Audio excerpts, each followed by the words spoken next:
compagnia delle opere, un criterio ideale, un'amicizia operativa.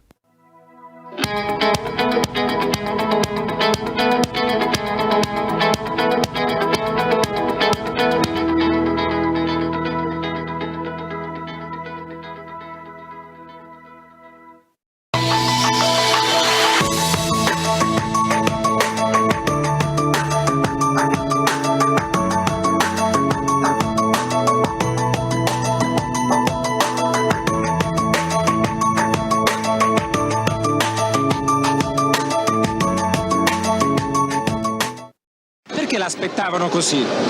Perché credo in quello che dico. Questo e basta? Sì.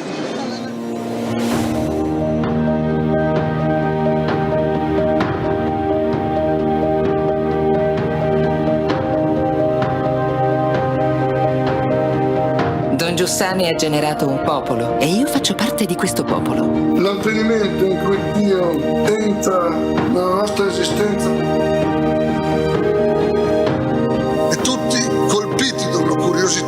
Sospendono per un istante l'ora e guardano dalla parte da cui viene il grido.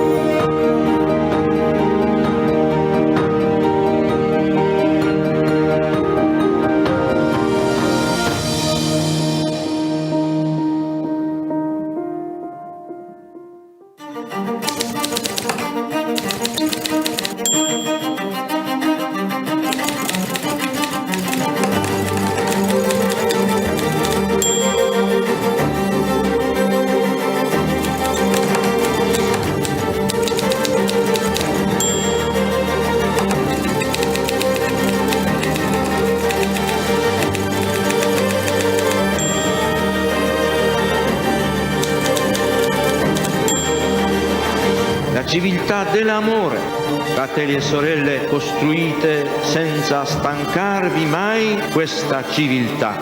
Lavorate per questo, pregate per questo, soffrite per questo.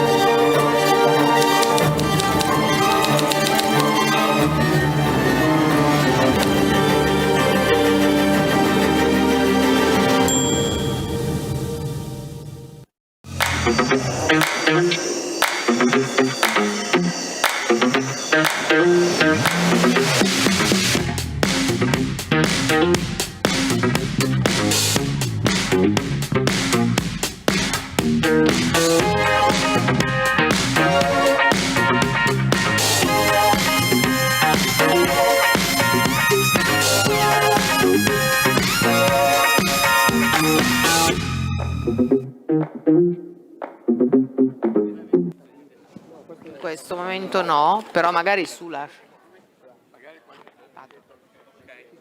Allora adesso le vado a recuperare. Buongiorno a tutti, buongiorno, benvenuti. Ancora. Good morning, everybody. We're just getting ready now. We had to, at the last minute, change the room of this meeting, which is dedicated to the struggle of being young. Probably adults in front of this struggle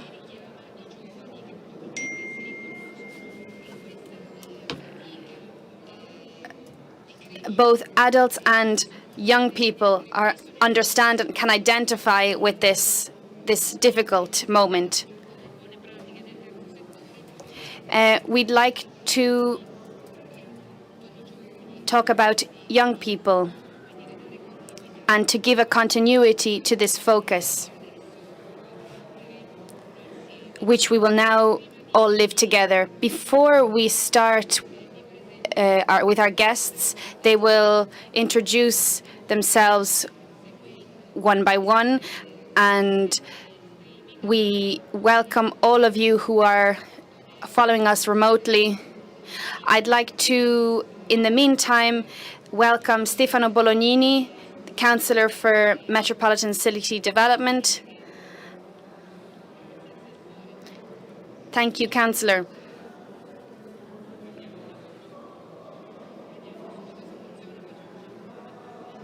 Let's just try the microphone while we're here. Help us to introduce this event, which has a very provocative title, The Struggle of Being Young.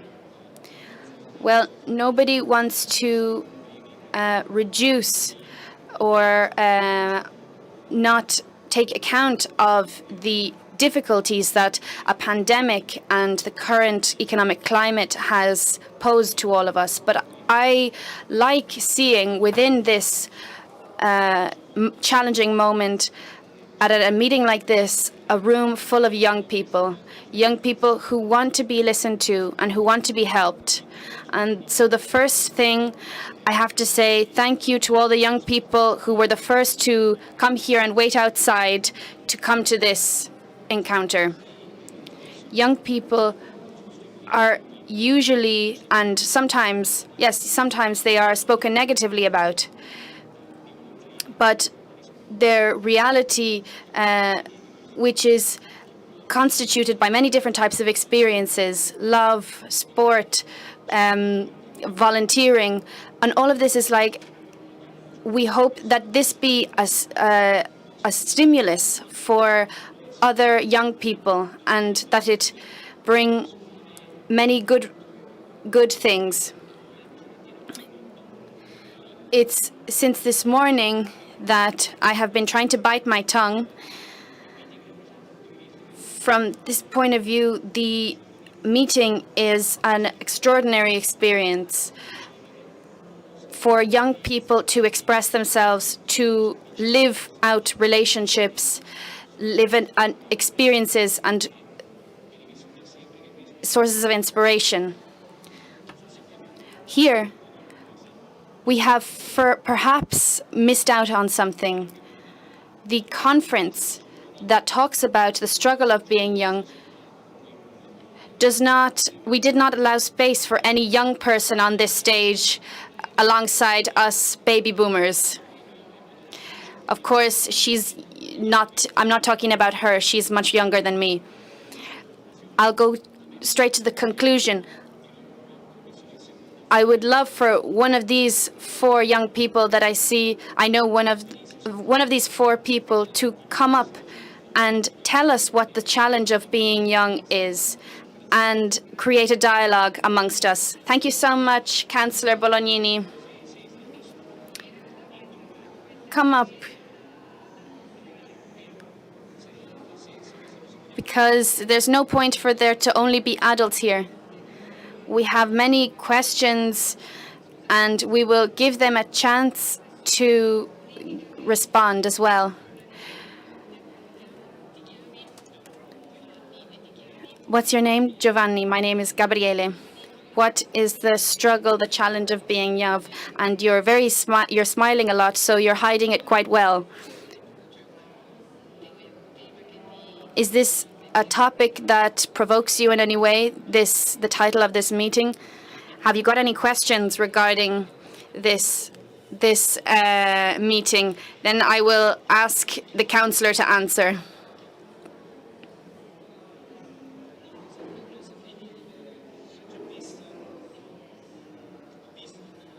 I wouldn't know what to say. Well, I know some people here. I even went to speak to Father Claudio a while ago. I see a lot of struggle in university. To the fact of being in university, not remotely, and based on the people I have met, like, for example, Dario, there are people who educate us and guide us through this experience. Yes, the pandemic has probably made everything much more difficult. Maybe you're not used to being out and about as much as others were. Yes, I think that if I think in my experience, what helped me the most during university and during quarantine, I tried to not stay by myself and go out and look for people. I lived an experience of feeling misunderstood, maybe I have different skills from the adults around me, but I have different opinions. And the meeting, for example, however, is an opportunity for people to give a voice to people who normally wouldn't have it. So I'm very surprised by this. Yes, we are also surprised by this.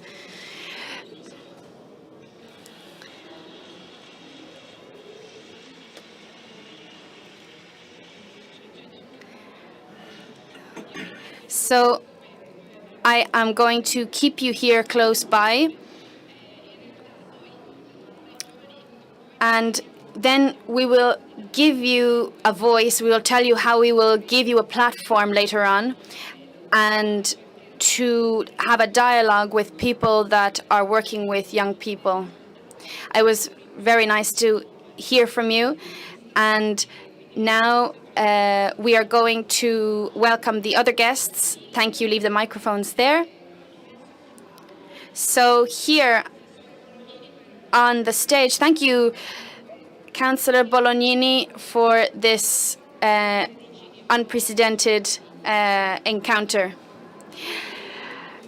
We have Alberto Bonfanti, who is president of Portofranco.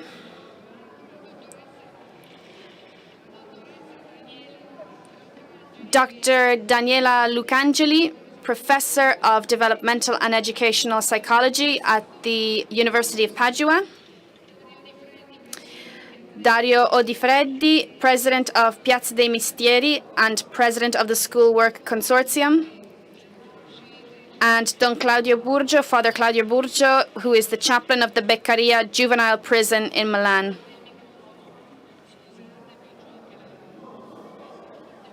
So have you got enough microphones? Everyone's okay. Okay. So let's start. So, Stefano, I would ask you, as you were the person to invite us all on this stage, to tell us why we are here and why we're talking about this topic.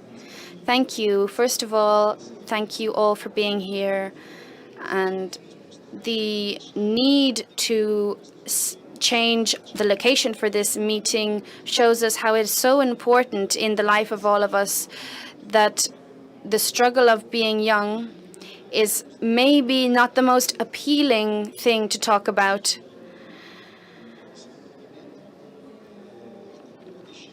But the unexpected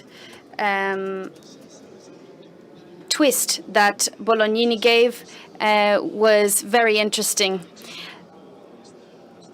Why do we care about this topic? Why is it something close to our heart? Well, because many different social initiatives are truly crying out in alarm about this. And it was Father Claudio who brought this to our attention. Well, I work with young people, and I've been working with them for decades, and I'm not sure that my way of being with them and how they interact with me is still effective, if it's the best way. So this is where a change began. This provoked us very much and put us in an attitude of listening and to try and correct this. What did we realize? In 2007, the Coen brothers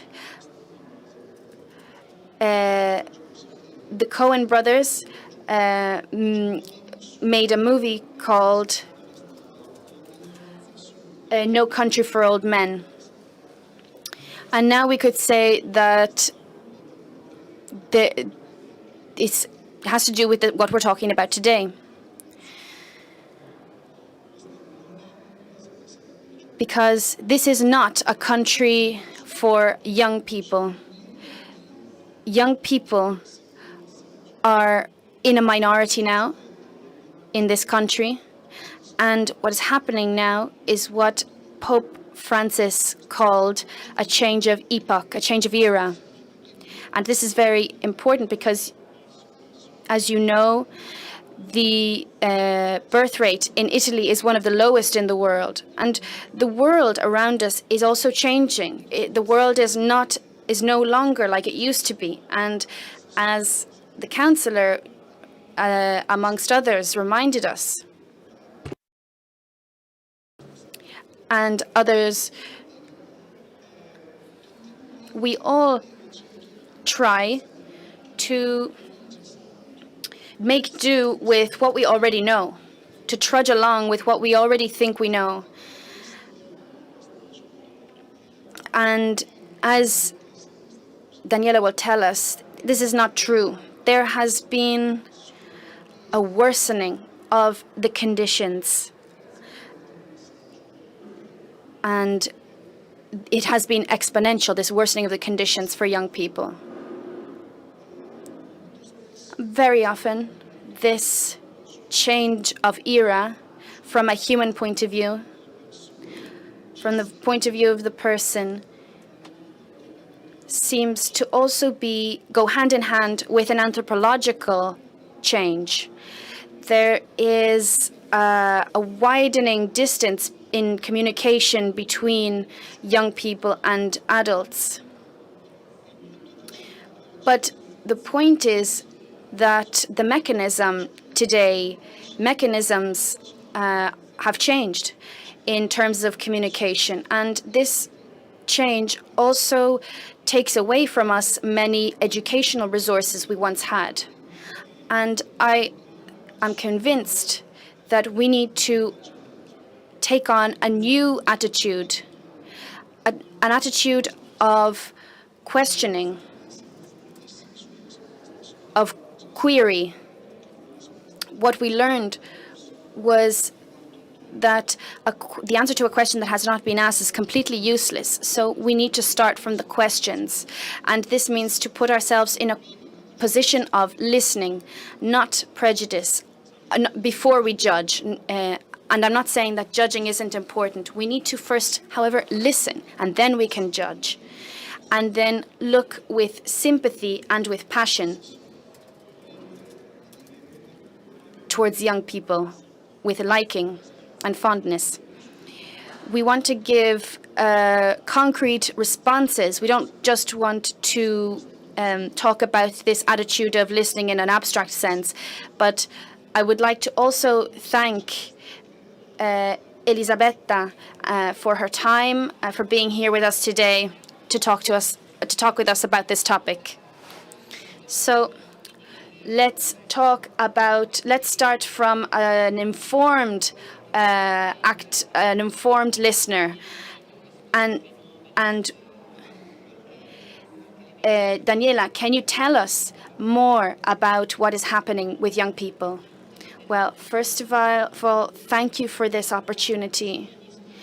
But in a certain sense, I'll change the plot again and disobey Giovanni and Gabriele, because all of this data takes a completely different significance if we answer their questions to Gabriele and Giovanni. The question,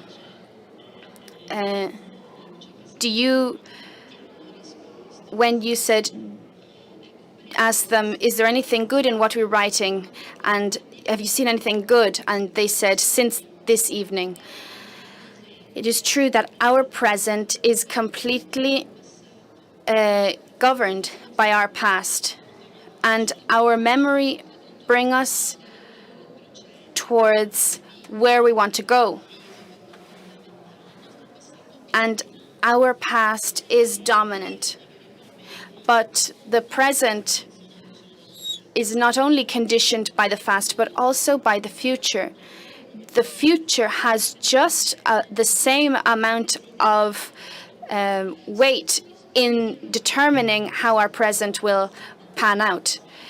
And if we don't look towards the future and look at how all these dynamics will probably evolve, we are going to become less effective in finding solutions. With the pandemic, what happened is a sort of a storm. It's not like the pandemic didn't caused all these things in the first place, but in a certain sense, it's like when a storm causes a great storm on the ocean, on the water, and a lot of things emerge. All the issues come finally to the surface. We saw, for example, when a storm happens, then plastic emerges, and all of the issues that were under the surface come to the surface. I'm very sorry. We have a certain sense of unresolved issues, like plastic, like waste under the surface of the ocean. And we are not able to, we haven't sort of processed what happened in our past, and we are acting as if we are reacting towards what happened in our past. But memory has to be, they have to be roots towards an openness, and they can't, and our memory can't be a prison. Otherwise, we are just like people who condition others. And what we need to do is to help people reveal their true nature. So therefore, finding ourselves in such a context, which is care, and this has not only to do with, it's not like I'm trying to care for you, but as Father Milani said, you as a subject, I care about you. You are close. You are someone who is important to me.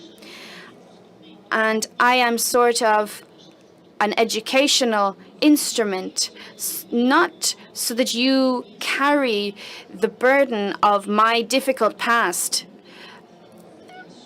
because we are the first to not have processed and taken on this memory and solved our own issues. So we have often tended to divide those who are doing well and those who are not doing well. And there are conditions that shouldn't exist. For example, the desire to not live anymore, self-harm, but if I used to look at the conferences that I used to do before the pandemic, I used to call all of this sort of illnesses. They're mood disorders, because there was an educational system that was truly broken. We were very used to very critical issues that now, however, have grown exponentially. And they have created a series of self-destructive processes. Young people who now become more and more closed within themselves, and they stay at home, they don't go out, and they don't spend time with their friends. They are almost considered as if it's almost normal now that this happens, that it happens to our family or to the family next to us. And I kind of perceive a sort of a silence here. There's a sort of a normality. We have to be honest here. Let's look at this. I'll give you some data which is normal. People who are not at risk. The most perceived emotion is anxiety. At 16 years old, the feeling that has been registered the most in their brain circuits is anxiety. And then solitude, loneliness. They feel misunderstood. And this is exactly what Gabriele was saying. They are misunderstood and alone. And loneliness is something that has to do with everybody. Everybody's going through it at this moment.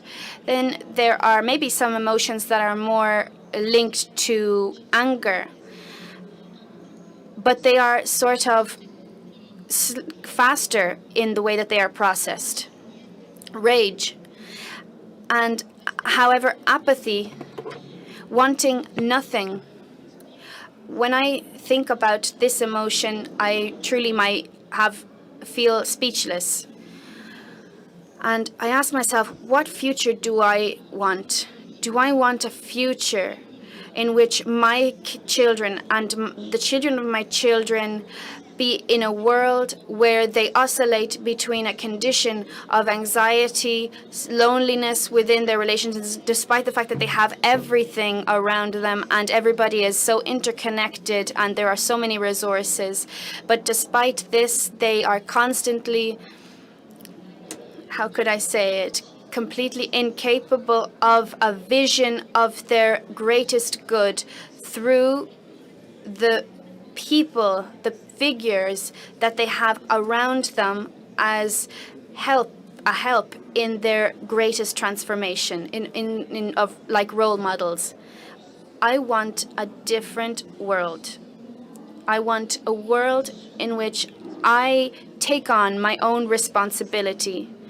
And I have to say, I've never met Don Giussani, so I don't have the same vibration of his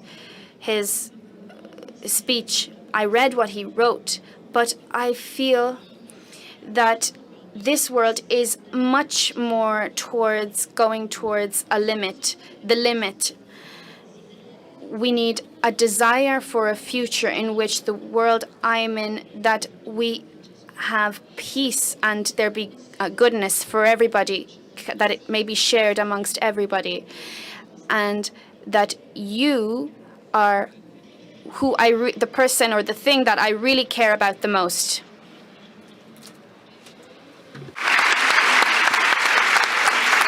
Allora, grazie perché... Thank you. So, thank you because you've painted a good picture of the reality many people are going through, that most professionals, teachers, all adults really face every day. So, Don Claudio Burgio, let's start from this idea of normal young people, let's say, because that's the worrying thing that Professor Lucangeli told us, is that this has become the norm, living like this kind of apathy, this struggle, this wanting to project their own future onto themselves. How do you see the kids you see these days? So, thank you for the invite. I'm happy to be here with you all. The kind of educational emergency, we've been talking about this for decade after decade. Maybe it's in this kind of particular period, it's become finally truly obvious. The educational emergency needs to be read in a different manner, not as something negative, as a crisis that should generate pessimism, but rather as an opportunity, as a possibility. Because what does emergency mean? How does it mean for something to emerge? It means that something that you haven't wanted to look at for decades has finally come to light. It's finally something that's unwatchable, that's unhearable, has finally been forced to come to the surface. So for a while now, I live with these kids who, in their own kind of violent mindsets, in their destructive mindsets, and even sometimes self-destructive, they still try to talk to us, to communicate with us adults. Beccaria is one of the kids I deal with the most, and he writes trap songs, and he says in one of those lyrics, "I don't know how to love you because no one's ever taught me how." And even in this simplicity, it says a lot. You know, someone could say, "Well, yeah, we've loved our kids." A parent told me, my kids have never lacked for anything," and this is actually the problem. What does it mean to love? Because often the strongest context which the kids I meet have been living through, which they try to show us, is precisely this: is that we're stuck in a culture of conformity, a culture of possession, of materialism, where the dictatorship of profit is truly supreme, where you are only worth something if you obtain results. And our kids are telling us that this isn't a healthy prospect. This isn't what we want in our lives. And this is why they hide from authority, why they rebel. If authority becomes simply an exercise, a despotic exercise of power, in terms of confinement, of exclusion, it's obvious that the rebellion of against everything we're seeing these days becomes obvious. It becomes tragic. It all boils to the surface. And I think that the testimonies we've heard is the kind of the greatest authority that these kids follow. And it happens in the adult world. We ask each other, and we often start from this: come and see what's happening. It's obvious it's part of those who make a certain proposition. We don't know what the journey is. You're on part of this journey with me, and my job is to walk beside these kids, without having kind of absolute certainty, without any magic of my own, because certain struggles, we just have to do it together. And I think that society is propped up by these young people, and I think society's betrayed our young people, and I think the church has too. I say this as a priest. I think the church needs to return to its to the road, needs to be active. It's not enough to protect a certain kind of people, to a certain way to communicate our faith within strict, closed environments. We need to go back to confront reality finally, to face what these kids are going through, and often it's difficult to decipher their problems. We can't always decode what these people are seeing with our own criteria. What I try to live through every day is precisely trying to listen to these guys, to even if the stuff I'm not able to understand, I can't explain, even if I don't get it, just to be able to listen. Something that often for me it's things that are unexpected. They can tell me this kind of the trap phenomenon, the trap music, which I've been kind of absorbed into by seeing that I've become a priest for rappers. But the problem is this: what is this musical genre trying to tell us? Why is it so pervasive, trap music? And why is it harnessing really attracting the tastes of these young people, even who are living under normal circumstances, those who've lived normal lives, those who don't belong to, who we wouldn't consider troubled, our kids? Why are these songs doing so well? Why are they received so widely? We have to ask ourselves this, and I don't have an answer. Often I don't. I'm faced with a question that calls me every day, and I think today with our structures need to develop the courage to defeat fear, to defeat the fear of those who don't know how to confront this new generation. Let's tell the truth, guys. We need to go back to being brave adults. Brave means people who know really how to stand side by side with this generation without judgment, but also trying to learn from these kids, because in their own kind of violent manners, let's say, these kids are in crisis, and they throw our own culture into crisis. Therefore, the culture founded on old values. We talk about school. No one blames schools or teachers. There's always this. We always have a way of blaming people. We always find someone to blame. But the school is kind of a symbol of emptiness. It's a symbol of our culture and how we teach as well.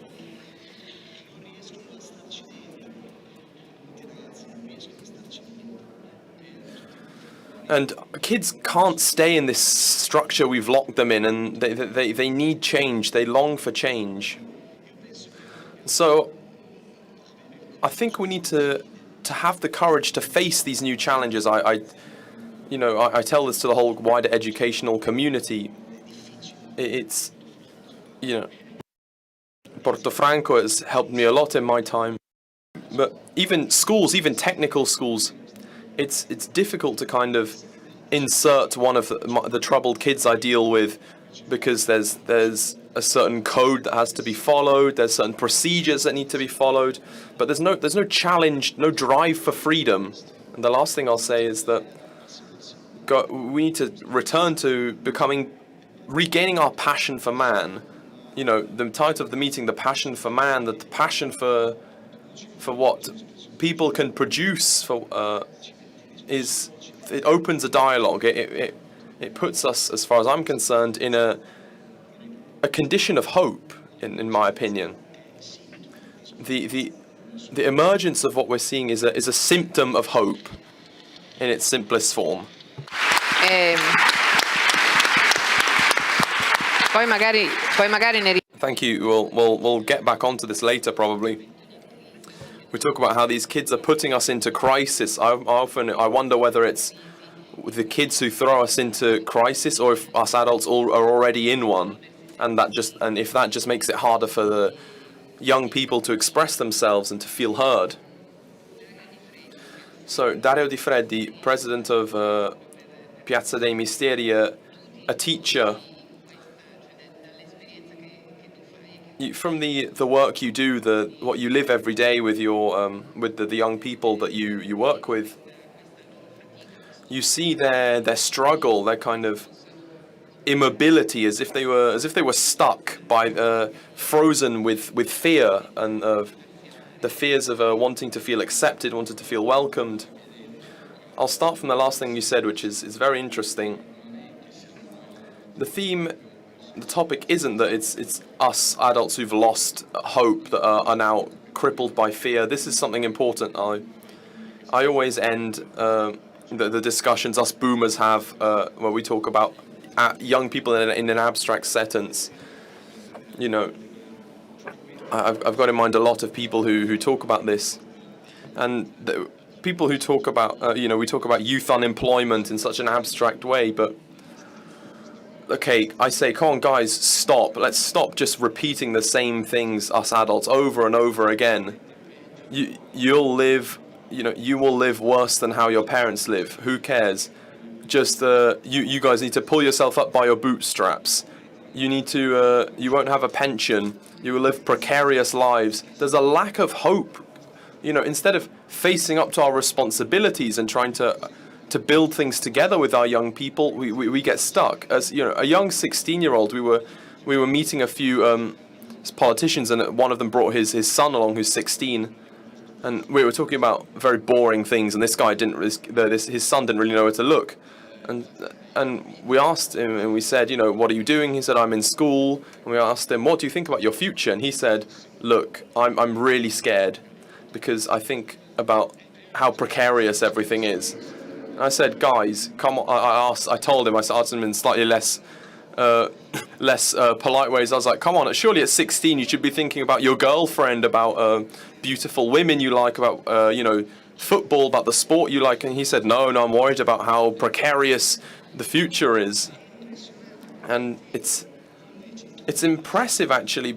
The whole challenge is, it's one of hope.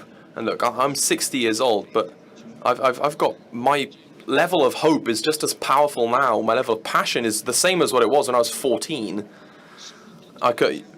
Especially thanks to one thing, really, that I've always found someone in my life that's embraced me, that's welcomed me, and that's appreciated me for how I am, not how I should be, with no judgment. And I'll make a couple of examples because it's easier for me to do it this way. We're doing a journey.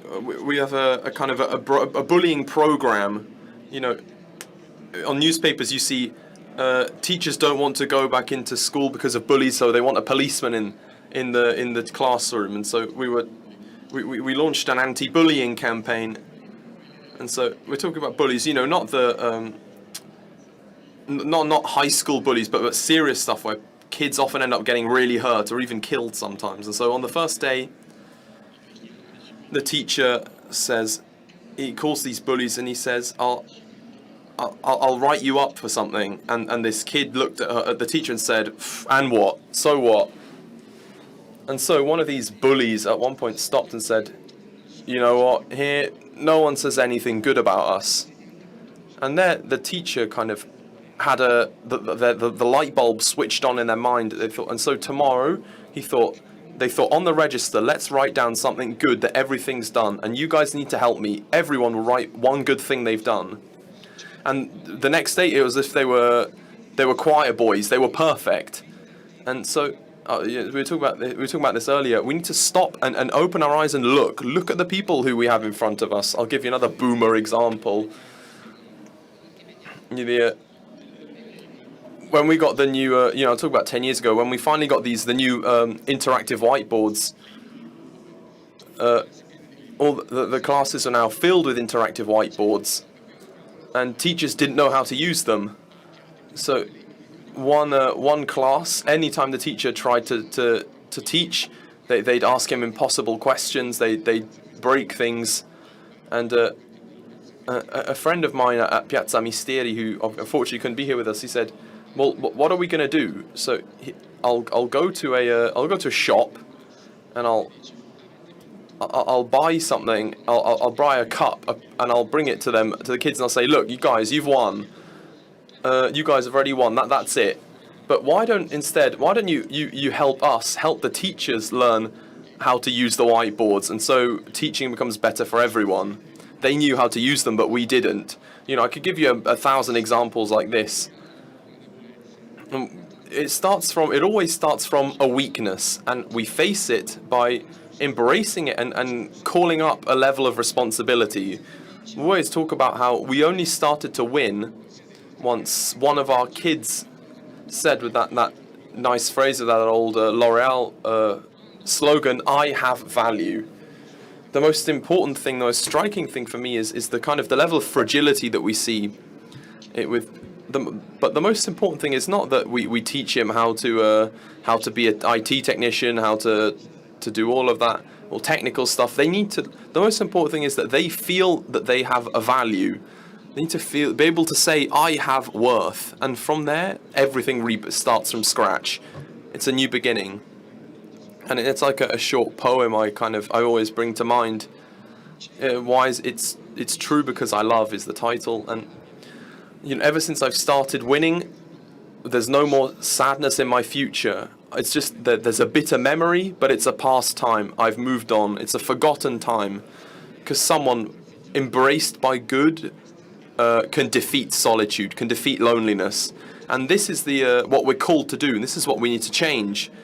It's not enough to say, it's how great is Piazza Mestieri. No, we need to stop and open our eyes. I've been in charge for a long time. I'm going to go back because I want to understand this thing you've been talking about. What's actually happening?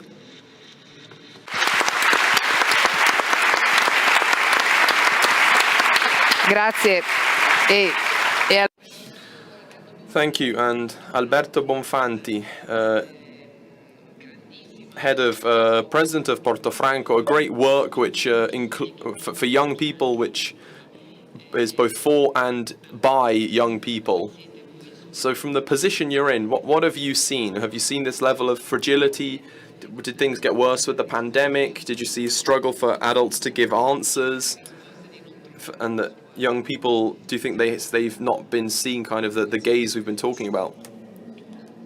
So first of all, I'm happy for the invite. I'm very glad that I've been a teacher for 35 years and I've been among young people for a long time, because this helps you to be young yourself. So, I've still got a very young outlook, even though I'm getting on a bit, and I'm quite happy about that.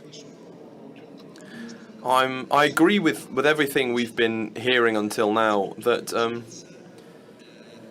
the emergence of an educational challenge is a great opportunity, and I want to start that Portofranco was born from the idea that the first level of seriousness that kids need to have is with their education. the first thing they need ought to take seriously.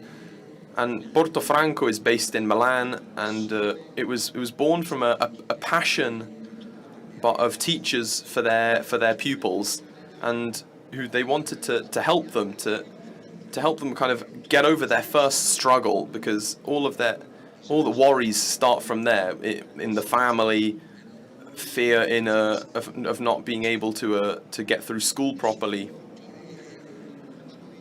I wanted to start with how I see young people. What the Pope said to the young people recently, it struck me. Is he told them, you don't need to be afraid to express yourself, in his Easter Monday speech. You know, kids are afraid. They feel ashamed of what they go through. They're afraid of their own weakness, of their own fragility, of the drama in their lives. I'll never forget. I teach in a school as well. A young girl told me, you know, she was kind of the leader of the school council. She was kind of interconnected widely, knew everyone.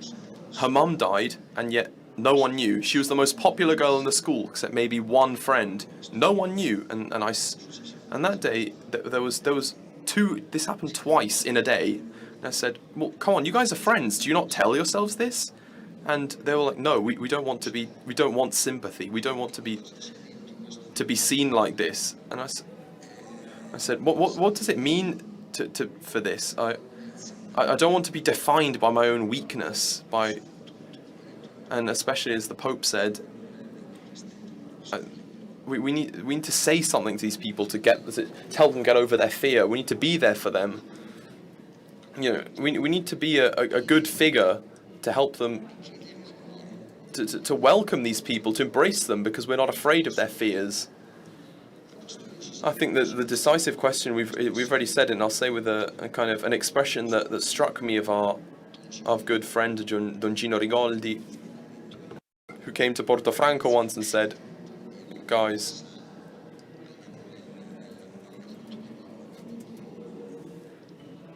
he said, come on guys, we need to, it was during a kind of a football match, he was 80 years old and he still worked with kids. He said, come on guys, we need to wake up. Something's going on here. He had a real passion for education, even at his age. He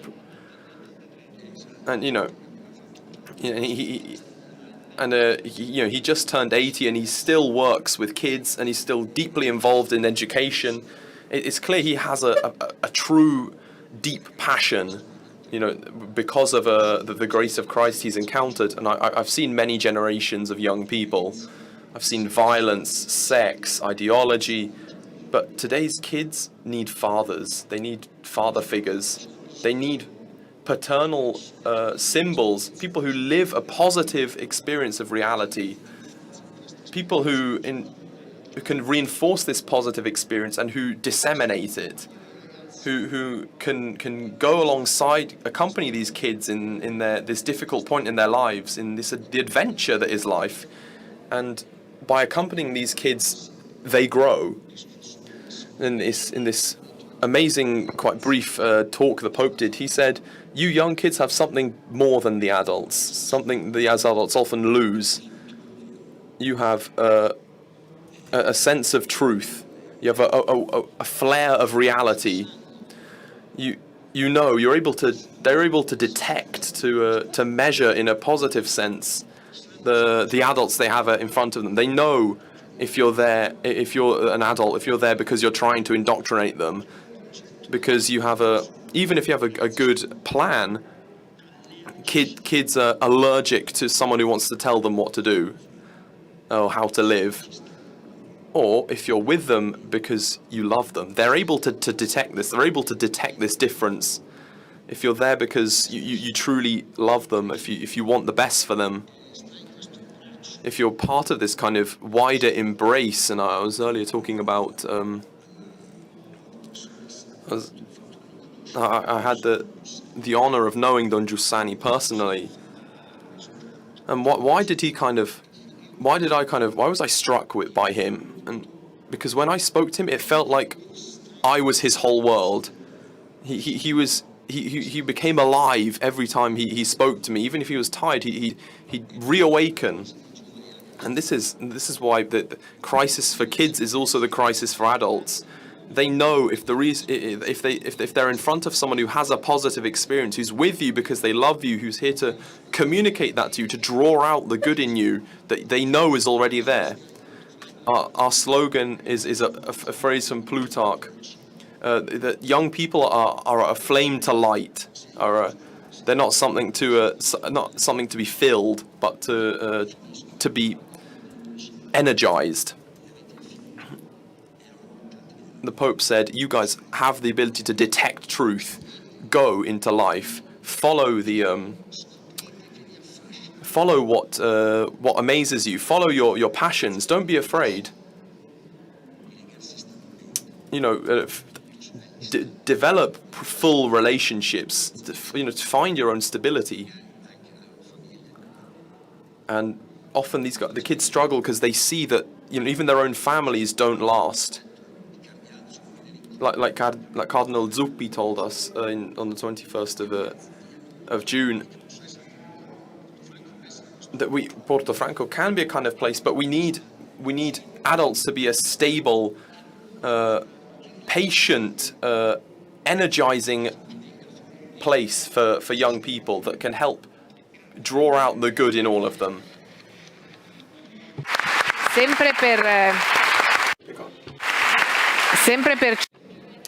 Thank you, Alberto. So, to go back to the attempt to give a voice to our young people, and even though in what has emerged so far in this discussion, the struggle is really resting upon our shoulders, us adults. But I'd like to ask Professor Lucangeli if she can help us. Tell us about the conversations that you have had. I will do this very gladly, but there was a time when I was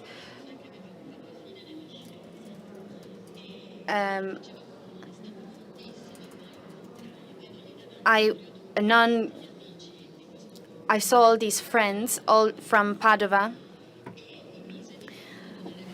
and I was put in front of a girl who was called Natasha, and after all the different struggles she had gone through, she sniffed cocaine, which changed the structure of her brain and made her sort of have...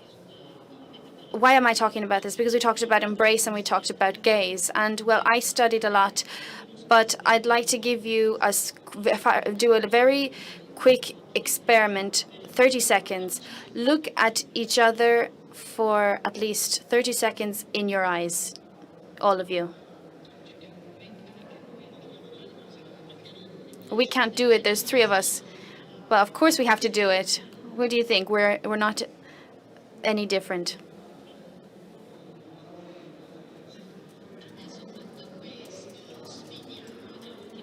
Okay, so let's go back to the passion for man. We need to become passionate with man, who is a divine principle, who becomes flesh. Now, the second part of the experiment is all of you must embrace each other. So,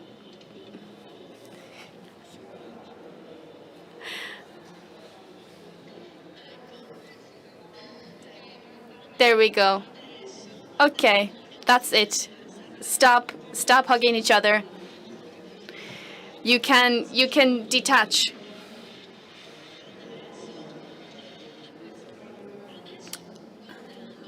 And now, by looking at you, we see all of you much healthier, and you seem much in a better state, because our brain is not something detached from our body, but it is something that is connected to our body. And our brain just had the experience of a well-being. It is wired to feel well, to feel good. touching and embracing are allies to help our brains create positive neurotransmitters in our brain. So we have these universal instruments of well-being. Touch and looking at each other and embracing, hugging is a universal language, and they go to the amygdala and produce oxytocin, which enables pregnant women to be in labor and produce a feeling of well-being. That is the power of of oxytocin. Someone who embraces me, it is by nature that we have been designed this way. And if we lose all of this and we attribute to touch something negative, then a short circuit is created within us in our adult world. And I am going to read Giovanni, which is not the Giovanni we met before. We have many Giovannis. It's a different Giovanni. He's 17, and I receive many emails from many different people, from many different young people that I don't know, and they find that in the fact that my voice trembles when I talk to them, they understand sort of, I have my witness in my kind of way. And anyway, they write to me, and I was talking about loneliness and about the that ad on the particle of sodium. Yeah. He writes to me, I can't take it anymore. I can't take it anymore.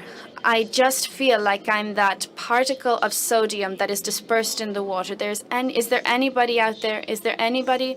I just feel lonely and thirsty to share my joy with someone, because the world of adults turned my school into a test-making machine and created, and my friends are like cacti that I can't touch, hostile to me. I'm not arrogant, Professor, but I would like to give you a couple of suggestions to you and your collaborators. He says, create pills of joy through initiatives and works. Go and have a dialogue with the people that you are putting into this world and live with them and take your weight off of their wings.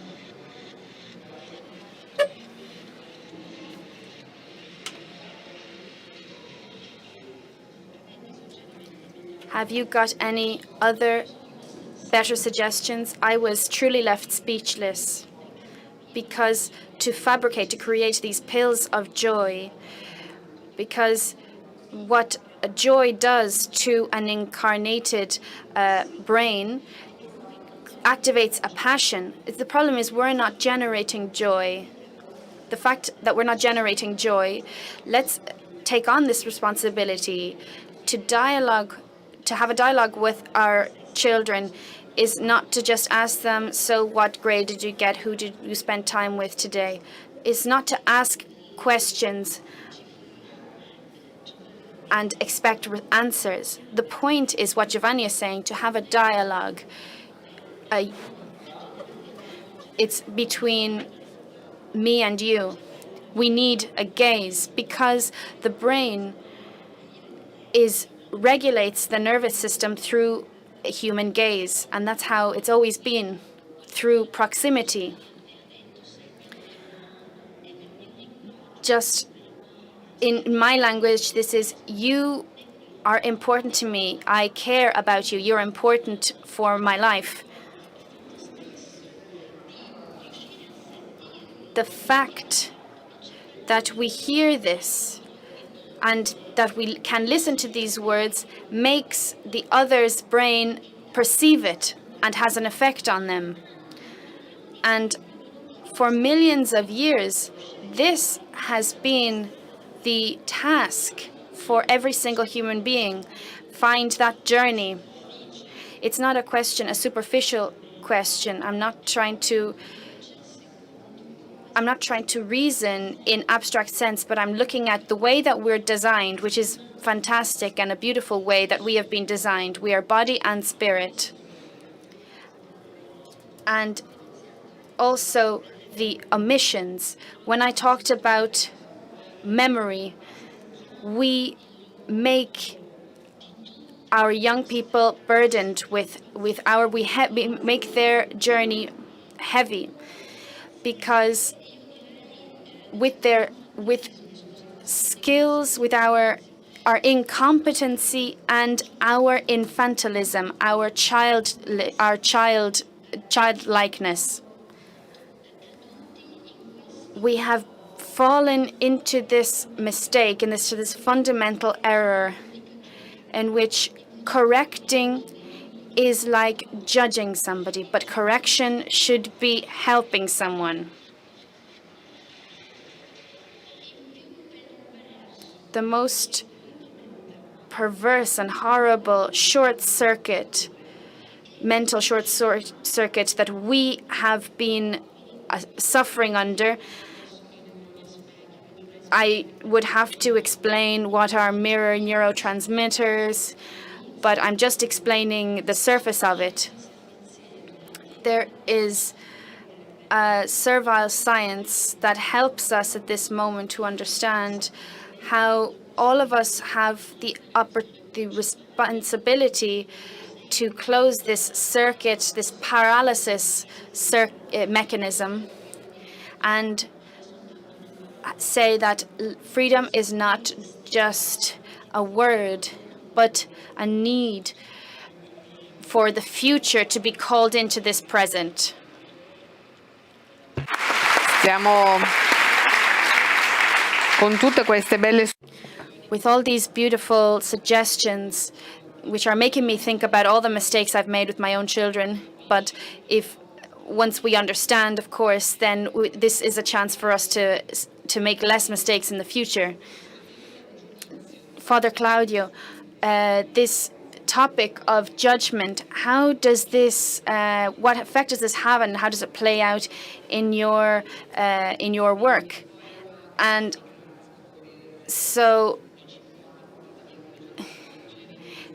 I'm already spoiling for you the fact that we will have an interview with Claudio Burgio on the Corriere della Sera newspaper tomorrow.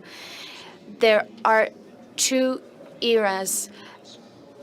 Don't judge. Suspend judgment and look people in the eyes, because judgment blocks people. It confines and it stops people from moving.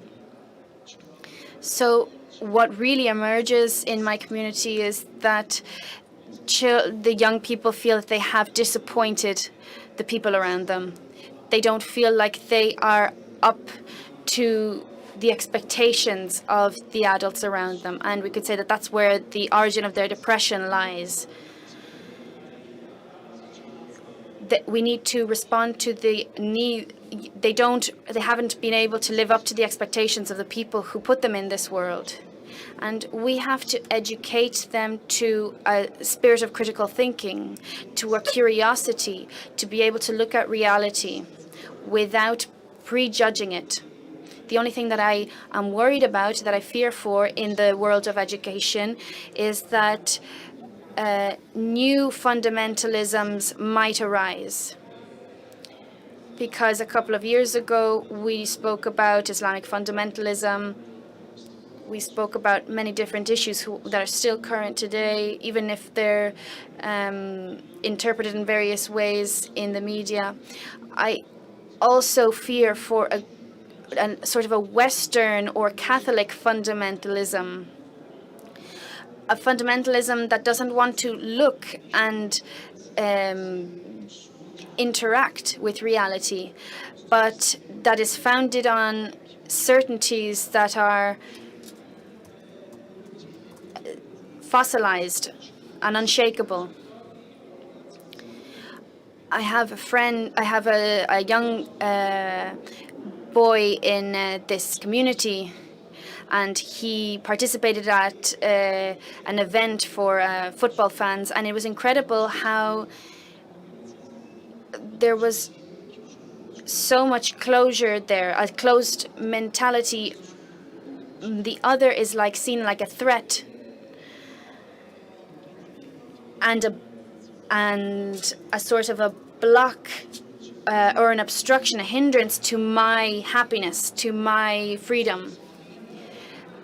And they need to also have a platform to be able to express their freedom and their talent.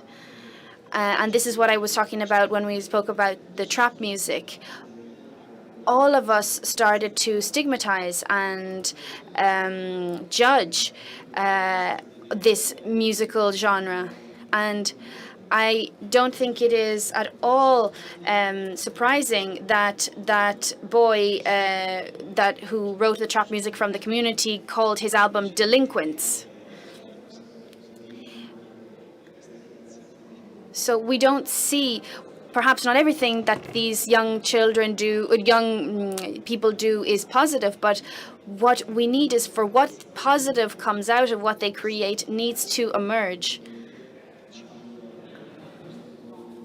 Even if it's very distant from our way of thinking. And I think that this is important. The challenge of freedom in my community is truly a provocation. It's a calling towards God, to be oneself, to be myself. And this is what they are called to as well, to really become themselves in the fullest sense. And one of these, unfortunately, he went and got conscripted in ISIS. He said that both of his, I had two parents, he said, but I've never had a mother and a father. We need to reflect on this, because to become a mother and a father is a responsibility, is a task, an assignment we've been given. Because many people think, I need to give my children what it was important for me. Yes, this is true, but you can't impose this. You can propose it. You can be a witness of the goodness that you have received, in the hope that this would encourage more goodness in their life. But otherwise, if it is imposed, it'll become a fundamentalism. The important thing is to help these young people to be able to have the skill to be able to talk to each other and to talk with us, because to have a relationship with the world of services, with the state, with adults, with the police, because because they're used to having a disciplinarian sort of authority, and you cannot educate a young person solely through discipline with rules, but through a judgment which is full of goodness. And us adults, and this doesn't mean that we should just lower all our standards and drop everything, absolutely not. But the point is that they need to decide. We need to help them, and we need to ask ourselves many more questions rather than giving answers, and experience many different types of strategies. The last thing that we have to say is that we should not rush all of this. We need to take our time. We have to see that these young people should not be confined within our expectations. But I think that even the young people that find themselves in very complex situations and make mistakes, what they need is time. And time is not chronos, but it's kairos. Thank you, Don Claudio. So we have just gone over the time limit. Thank you so much for your patience, but we really hope that all of this has been useful. I just want to say to some of you, so we can continue this debate. Alberto we spoke a lot about school. You immerse yourself within the difficulties of school and every day. And the point is not to fill them with notions and content and knowledge. What is really the turning point for them, the most important thing, the keystone required for teachers towards their students? I says this in a kind of, with a way, something Don Giorgio always used to tell us at Portofranco. He was a teacher for a long time, and he said that school is a social convention. It's a social norm, but it's not a norm has to do with getting to understand ourselves. It's not a norm structured that calls children to face reality. So Portofranco was born along this idea that we had a dinner that I'll always remember, where Don Giorgio told us it was obvious the passion he had for Christ, and he wanted to get to know these kids properly, because in meeting these kids, because kids are truly authentic. This is something, a gift they really have, and in that's how he grew as an educator. He wanted to start from their needs. A young person, we don't know their needs, but their needs is what makes someone emerge. It's nothing ideological. It's something good. Understanding someone's needs is what brings them to light as a person. And how can we kind of make these kids perceive reality better, to meet the beauty of understanding, the beauty that can be there as we study maths? I'll never forget, there was a kid who he had a D in maths, and afterwards, when he'd come out of his lessons and say, maths is amazing. Or a Muslim girl who studied Dante and said, wow, what he writes is amazing. And I feel as a teacher that my kind of central role is to look at these young people for who they are, for the good that can come out of them in a completely free, gratuitous way. It's nothing. No one can give it to themselves. They have to be given it from externally. And if you help these young people to do what they have to do, to face the challenges they have to face, their fears, their difficulties, and that's how you you help these kids grow. That's how what school needs to be. That's how us teachers can truly help and create an environment of understanding. Thank you, Alberto. And since we're going to end very soon, and as we've heard a lot of things that can energize us, that will spark a lot of discussions. We've heard a lot of different levels of language. We've even hugged each other. We've heard about the importance of the embrace. Let's bring this home to our families, to our friends, because it's important.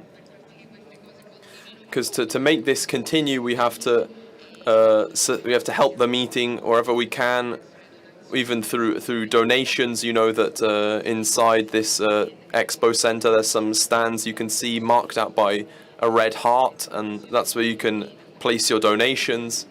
And from this year, the meeting is also an entity that you can claim tax rebates from in donations. So as we started with, just like we started with Stefano Bolognini, who said, we're old people talking about the issues of the young. We'd already kind of asked ourselves this, and we were wondering how to deal with it. And for people like Giovanni, Gabriele, the young people we mentioned, we thought about how we could kind of continue this discussion onwards. So Stefano will tell us later how we move on. We thought that I wouldn't want today's conference to kind of just become another group therapy us old people did for the sake of talking with each other. The last thing I want to say is that look at what we heard, that freedom is something we all have. It's a great gift. Young people have freedom. Old people have freedom, no matter what situation we find ourselves in. If someone has parents who don't understand, teachers who hate him, they still haven't stripped him of his freedom.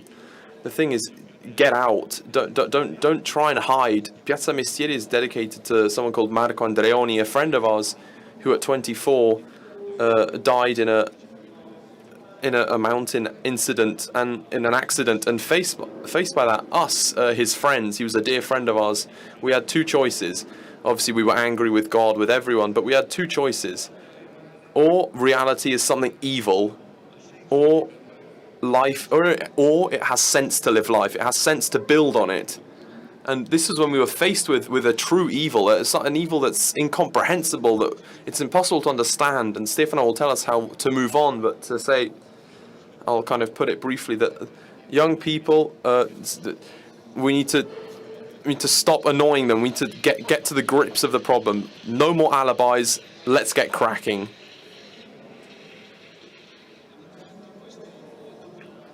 So we've had this kind of pride, old people talk here, and so to end, first of all, I'm extremely grateful for this exhibition we've had. It was a chance, a demonstration that the meeting is true. The meeting is truly an encounter, a chance for us to meet, and I can assure you, it's not all kind of predetermined. Things have happened that none of us could have expected from the beginning, and so we'd want to continue this dialogue.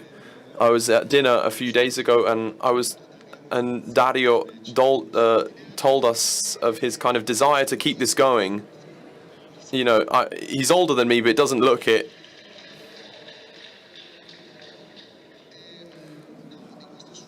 And he told us of his desire to want to return in the classroom. And Dario's really, he's a great teacher. He's a great businessman. He knows a lot. And I was struck, and I knew that the idea of an outlook and of listening can't just be a moralistic dogma we'll repeat to ourselves. It has to be concrete. Let's do this for real. And so Opere Sociali has a space here at the meeting. It's called the Social Corner. It's in A3, next to the Families for Welcoming exhibition. And on the 24th we'll be ending at 7, and from then on, on the 24th, we invite all young people who want to talk to us, those who want to bring their questions to us. We invite them to come. We invite them to have a chat with us. Dario and I will be there 100%, and for as long as you want. And obviously at a certain point they'll kick us out the fiera, but still, I hope as many people will be there as can be, because to look after people means to keep it to heart. So thank you, everyone. It's been an amazing chance to talk to you, and see you soon.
Civiltà dell'amore, fratelli e sorelle, costruite senza stancarvi mai questa civiltà. Lavorate per questo, pregate per questo, soffrite per questo.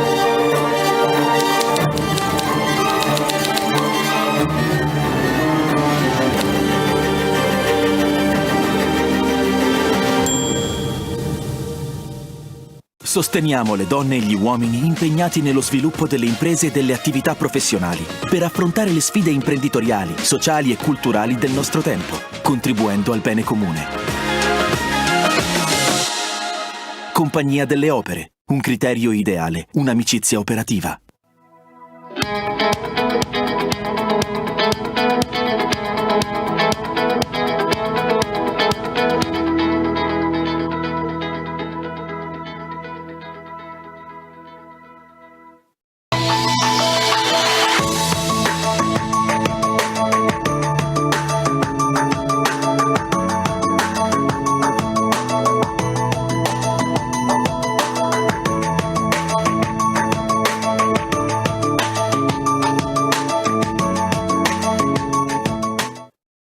l'aspettavano così? Perché credo in quello che dico. Questo e basta? Sì.